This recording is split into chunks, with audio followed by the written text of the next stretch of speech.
भारी लोग भय में बेच रहे हैं अपने आलीशान भवन। जी हाँ, हिंदुस्तान की आज की इस खबर के मुताबिक प्रदेश में सोशल मीडिया के जरिए कई लोग अपने करोड़ों के आलीशान भवन बेच रहे हैं। लेकिन ये लोग ऐसा क्यों कर रहे हैं? क्या उत्तराखंड को सख्त भू कानून मिल गया है, जिसकी मांग सालों से प्रदेश में चल रही थी?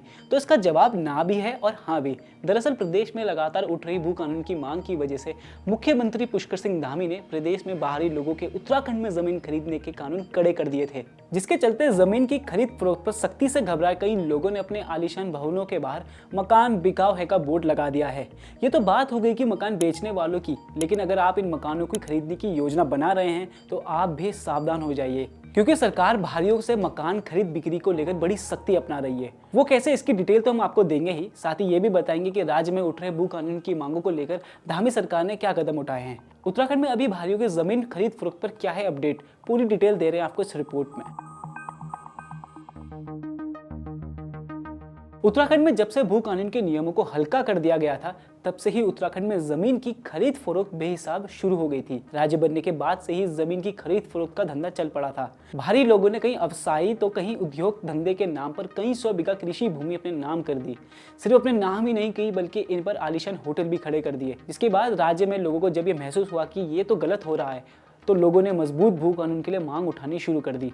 इसके साथ ही दूसरा फैक्टर जो भू कानून के लिए मांग को तेज करने का काम कर रहा है, वो खुद सरकारी नीतियां है, जो वक्त वक्त पर ऐसी बनाई गई कि जिससे जमीन की खुली नीलामी की जा सके। काफी वक्त से चल रहे मजबूत भू कानून और मूल निवास के आंदोलन की वजह से मुख्यमंत्री पुष्कर सिंह धामी ने कुछ कड़े नियम बनाए हैं। सीएम धामी ने पहले तो बाहरी लोगों के कृषि भूमि खरीद पर रोक लगा दी, और फिर जिन जिन लोगों ने उद्योग धंधों के नाम पर जमीन खरीदी थी उनकी जांच करने की बात भी कही। इन दो फैसलों के बाद से ही राज्य में रह रहे कुछ भारी लोगों के बीच उथल पुथल मची हुई है।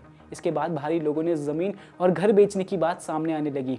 ऐसा ही एक मामला अल्मोड़ा से आया है। इस रिपोर्ट के मुताबिक यहाँ के ज्यादातर खरीदार नोएडा, दिल्ली, हरियाणा, बिहार, गुजरात और राजस्थान के लोग हैं। ये लोग सोशल साइट्स के जरिए लमगड़ा और शहर फाटक में बने आलीशान भवनों की फोटो अपलोड कर इन्हें बेच रहे हैं।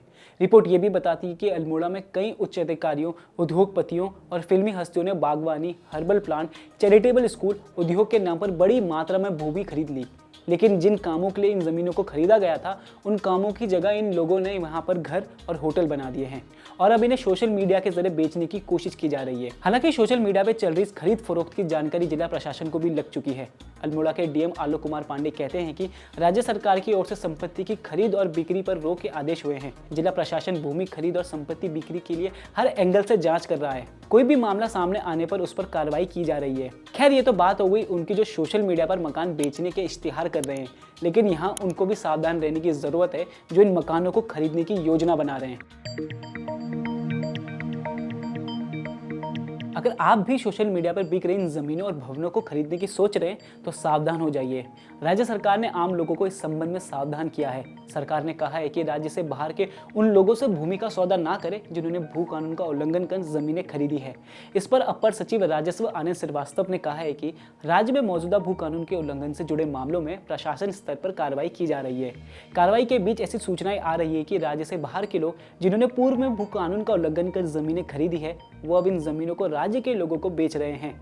इसलिए स्थानीय जनता से अपील है कि ऐसे लोगों से किसी भी तरह की भूमि का सौदा ना करें, ताकि भविष्य में उन्हें किसी भी तरह का कोई वित्तीय नुकसान ना हो। यानी कि अगर आप उत्तराखंड के अंदर कोई भी जमीन खरीद रहे हैं तो पहले एक बार जरूर उस जमीन या घर का बैकग्राउंड चेक कर लें, ताकि आपको भविष्य में कोई भी दिक्कत ना हो। फिलहाल सोशल मीडिया के जरिए या किसी भी तरीके से उत्तराखंड में आपको कोई भी भूमि या घर बेचता है तो पहले उस जमीन या घर का बैकग्राउंड जरूर चेक कर लीजिए, क्योंकि उत्तराखंड में लगातार कई तरह के फ्रॉड बढ़ रहे हैं, और एक ऐसा ही फ्रॉड है डिजिटल अरेस्ट। अब क्या है ये फ्रॉड और कैसे इससे बचा जाए, उस पर देखिए हमारी ये रिपोर्ट। और अगर हमारी ये रिपोर्ट आपको पसंद आई हो तो इसे लाइक कीजिए, ज़्यादा से ज़्यादा लोगों को शेयर कीजिए और चैनल को सब्सक्राइब करना ना भूलें। धन्यवाद।